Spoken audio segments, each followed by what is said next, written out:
स्वागत करता हूं आज वीडियो में। कैसे हैं आप लोग? आशा करता हूं कि बहुत बढ़िया होंगे। अगर आपको ये लगता है कि शेयर बाजार में, म्यूचुअल फंड में पैसा बनाना इतना आसान है तो शायद ये खबर आपको थोड़ा सा आप घबराहट दे सकती है। लेकिन मैं आपसे हमेशा कहता हूं कि भाई स्टॉक मार्केट है ना, कभी कभी इसको शॉक मार्केट क्यों कहा जाता है? क्योंकि बहुत सारी घटनाएं चलती रहती हैं। आज जब घटना की बात करते हैं तो भाई ट्रंप का नाम कैसे ना हो, ये कैसे हो सकता है? जी हां, रिसेंटली आप लोगों ने खबर देखी होगी।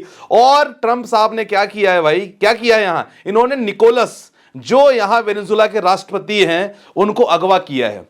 सोचो, मतलब आपने कभी सुना होगा क्या कि कोई देश का राष्ट्रपति किसी और देश के राष्ट्रपति को बंदी बना के ये कह रहा है कि अब इस कंट्री पे हमारा राज होगा, वेनेजुएला पे हमारा राज होगा और हम इसको अब चलाने वाले हैं। सोचो, ये सारी घटनाएं अगर आप शेयर बाजार में हो तो विचलित कर सकती है कि नहीं कर सकती है? यहां क्या लगता है कि हमारा पैसा सुरक्षित रहेगा कि नहीं लगेगा? लगेगा कि नहीं सुरक्षित है? ऐसा लगेगा। अच्छा, ये खबर सुनने के बाद क्या लगेगा कि पैसा निकाल लो या क्या हो जाएगा? डूब जाएगा पैसा, जो काफी लोग सोचते हैं। तो इस खबर को लेके हम आज की वीडियो प्रेजेंट करने वाले हैं और क्लियर कहानी है कि मार्केट पे क्या असर पड़ सकता है और अगर आप लगातार निवेश कर रहे हो तो कौन से सेक्टर में यहां तेजी बन सकती है अगर ये लगातार युद्ध आगे चला तो। फिलहाल उन्होंने रिसेंटली सूत्र जो बताते हैं, अगवा भी कर लिया है और वॉक भी करवा रहा है, ऐसा चारों तरफ है। तो एक हिटलर वाली राज चल रही है। कौन से सेक्टर में तेजी बन सकती है अगर ये चला तो, या कौन से सेक्टर में कमजोरी आ सकती है, इसके बारे में कंप्लीट करने वाले हैं। एज ए इन्वेस्टर आपको क्या करना चाहिए जरूर सुन लेना, क्योंकि वीडियो का बहुत इंपॉर्टेंट पार्ट है। तो फिलहाल ट्रंप ने क्या किया मैंने आपको बता दिया है। यूएस वेनेजुएला देखो आपस में लड़ेंगे तो भाई भारत को क्या नुकसान हो सकता है और ओवरऑल शेयर बाजार पे क्या नुकसान हो सकता है कंटिन्यू लड़ाई चली तो। क्योंकि रशिया यूक्रेन हमने वॉर देखा, ईरान इजराइल का वॉर सिचुएशन हमने देखा, भारत पाकिस्तान आमने सामने थे वो भी हमने देखा। इन सब चीजों को देखते हुए ना एज ए इन्वेस्टर टेंशन तो हो ही जाती है। तो इंडिया को डायरेक्ट नुकसान कैसे होगा उसके बारे में बात करेंगे, शेयर मार्केट इंपैक्ट वो भी लगातार चर्चा करेंगे। सबसे पहले अगर बात करते हैं ना, देखो ये वेनेजुएला है ना, ये क्रूड ऑयल की अगर बात करें, क्रूड ऑयल मतलब देख सकते हैं कि एक रॉ मटेरियल जिससे आपका पेट्रोल बनता है, डीजल बनता है, बहुत सारे पेंट इंडस्ट्री में लगातार काम आता है। तो भारत बहुत ज्यादा ऑयल के लिए वहां डिपेंडेंट है। कहां? वेनेजुएला में बहुत ज्यादा डिपेंडेंट है। और अगर लगातार युद्ध चला और यूएस का लगातार वहां एक कह सकते हैं ना कि भाई मेरा पावर है कि मैं किसी और देश सप्लाई नहीं होने दूंगा, तो यहां क्रूड ऑयल का प्राइस बढ़ेगा।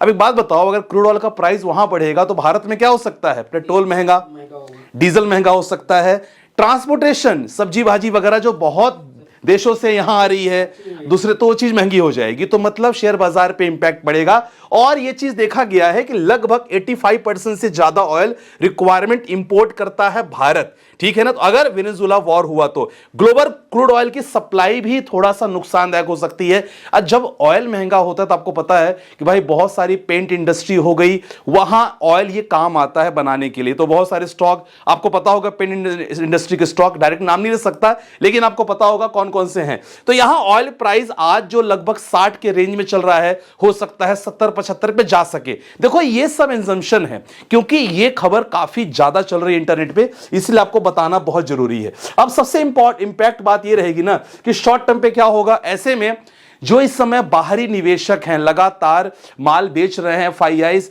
वो अगेन अभी तक तो बेच ही रहे हैं, अगेन वो इंटरेस्ट नहीं दिखाएंगे कि यार भारतीय बाजार से हम क्या करें, कुछ सामान खरीदें।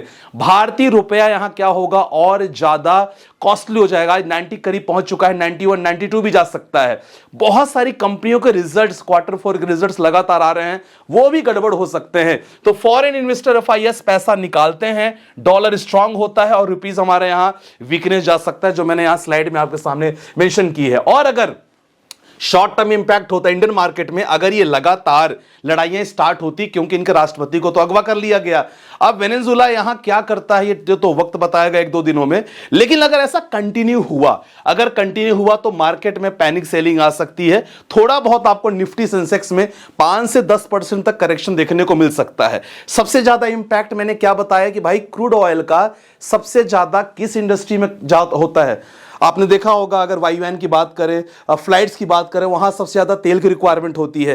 तो वो जो एविएशन का सेक्टर है, aviation sector, paint sector, FMCG sector, logistic, मतलब चीजें जब आप यहां से दूसरी जगह भेजते हो वहां भी ट्रांसपोर्टेशन लगता है। तो इससे रिलेटेड स्टॉक्स मैं फ्री टेलीग्राम पे डाल दूंगा, तो फ्री टेलीग्राम का लिंक मैंने दे दिया है, वहां ज्वाइन कर लेना, फ्री है, ठीक है। ये चीजें हैं। बाकी स्टॉक्स पोर्टफोलियो का अगर आपसे डायरेक्ट हमसे जुड़ना हो, डायरेक्टली मेरा नंबर मेंशन है, वहां अपना स्टॉक्स पोर्टफोलियो रीबैलेंसिंग करवा सकते हो। बहुत ही कम सब्सक्रिप्शन है फॉर 1 ईयर, बहुत ही कम।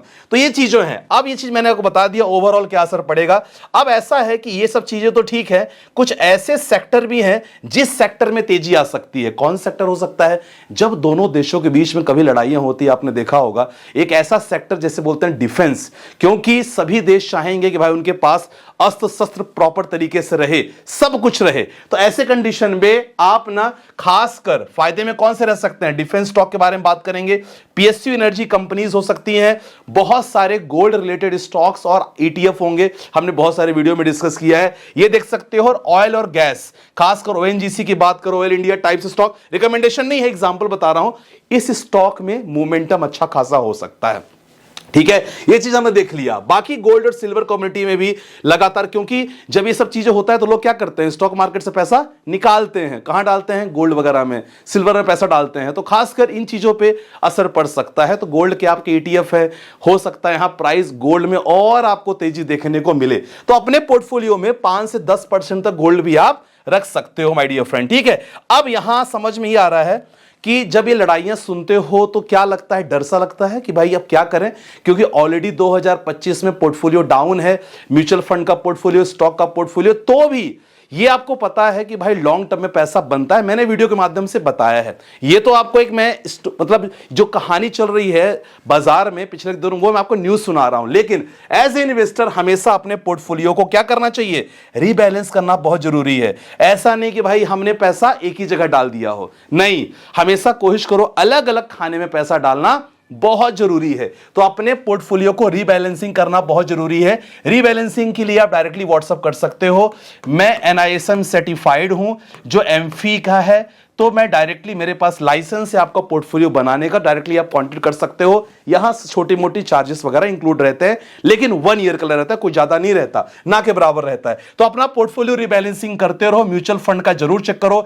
ऐसा तो नहीं आपने ऐसे स्टॉक में पैसे डाल दिए हो जो स्टॉक बहुत छोटा हो, और क्योंकि जब मार्केट में गिरावट होती है तो ऐसे स्टॉक में सबसे ज्यादा सेलिंग देखने को मिलती है, पैनिक सेलिंग होती है, और ऐसे में निवेशक काफी घबरा जाता है। तो पोर्टफोलियो रिबैलेंसिंग सीखो, डोंट पैनिक, ये तो बहुत इंपॉर्टेंट है। अगर आप मेरी चैनल को फॉलो कर रहे हो, देख रहे हो, तो पैनिक होने की जरूरत नहीं है। और चैनल को सब्सक्राइब भी कर सकते हो, क्योंकि मैं mutual fund related, stock market related लगातार इंफॉर्मेशन आपको देता रहता हूं। तो आप पैनिक नहीं होना है, घबराना नहीं है। और खासकर ऐसे छोटे छोटे स्टॉक जो पैनिक स्टॉक होते हैं, प्लीज मत लेना। और जब भी लेना, फंडामेंटल जरूर चेकआउट करना कि फंडामेंटल कैसा है, कंपनी क्या काम करती है। कल मैंने प्राइम प्रीमियम ग्रुप वालों के लिए कल मैंने सेशन किया था, उसमें मैंने पूरा बताया था कि किन किन बातों का आपको ध्यान रखना चाहिए जब भी आप स्टॉक मार्केट में निवेश करते हो। तो ऐसे में आपको पैनी स्टॉक में नहीं करना है। जी हां, गोल्ड और सिल्वर, जब भी यह माहौल बनता है तो गोल्ड सिल्वर में एक हमेशा तेजी देखने को बनती है, क्योंकि लोग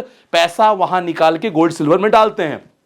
तो अपने पोर्टफोलियो का 5 से 10% एलोकेशन रख सकते हो। बाकी अपना फंडामेंटल स्टॉक्स लगातार लेते रहो। देखो बहुत सारे ऐसे स्टॉक हैं जो फंडामेंटल अच्छे हैं, स्ट्रांग हैं, और आज थोड़े से ना फॉल हुए हैं, करेक्शन हो रहा है। तो अगर कंपनी अच्छी है, कंपनी परफॉर्म कर रही है, तो सर ऐसे स्टॉक में ना घबराओ मत, उनको लिए रहो। और ऐसे मौके पे मौका है कि ऐसे स्टॉक को और खरीद लो, क्योंकि इनका दाम अभी कम है। तो इन स्टॉक की भी जानकारी आपको, जो अपना स्टॉक्स वीआईपी स्टॉक ग्रुप है, कॉन्टेक्ट नंबर ये है, वहां से हमसे संपर्क कर सकते हो, वहां मैं लगातार देता रहता हूं, ठीक है।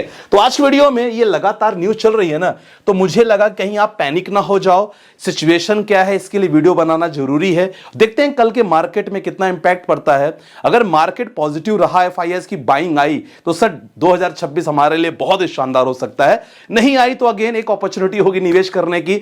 जो म्यूचुअल फंड में स्टॉक जो आपको निवेश करना होगा ना, तो मैं आपको फ्री टेलीग्राम पे डाल दूंगा, तो वहां जरूर चेकआउट करें। तो आज वीडियो बस इतना ही, आशा करता हूं कि समझ में आया होगा।